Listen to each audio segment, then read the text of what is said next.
In TCU's 31-3 win over BYU, the Horned Frogs allowed an opponent to score for the first time in 3 weeks.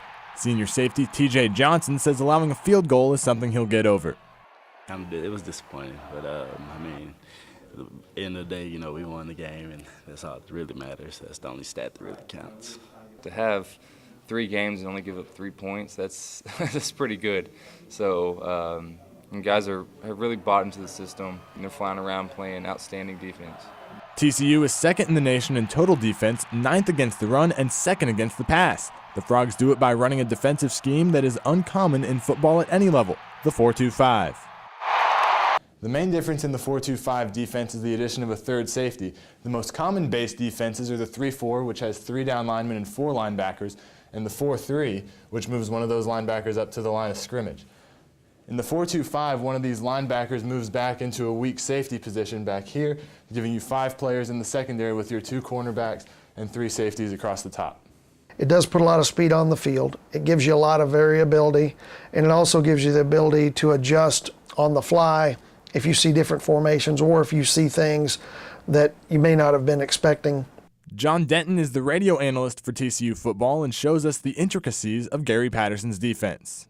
Here we have TCU against Oregon State. You see the defense there. You see the 4 down linemen, which you're almost always going to have. You see the corner who's snuggled up on the defensive line because you've got no wide receiver over on that side. Your 2 linebackers, your weak safety, your strong safety, and your corner on the near side. You've got a free safety. TJ Johnson's back here out of the frame. You've got the wide receiver comes out of the formation. Here comes Tyler Luttrell. And then the other Ebole, your weak safety, making the tackle. Denton says the defense is designed to funnel plays to the middle of the field, where linebackers Tank Carter and Tanner Brock lead the team in tackles. At the next level are the 5 defensive backs, including 3 safeties. Due to injuries, Johnson is the only safety to play in all 7 games and says the transition to the backups has been seamless. I don't notice who's in the game. I just make calls, and then they make a great play or a good play. I look over and oh, that's who. I didn't even know that they had rotated in. The 4-2-5 almost exclusively uses man-to-man coverage on wide receivers. That makes it even more important that everyone, especially the 5 defensive backs, know their assignments.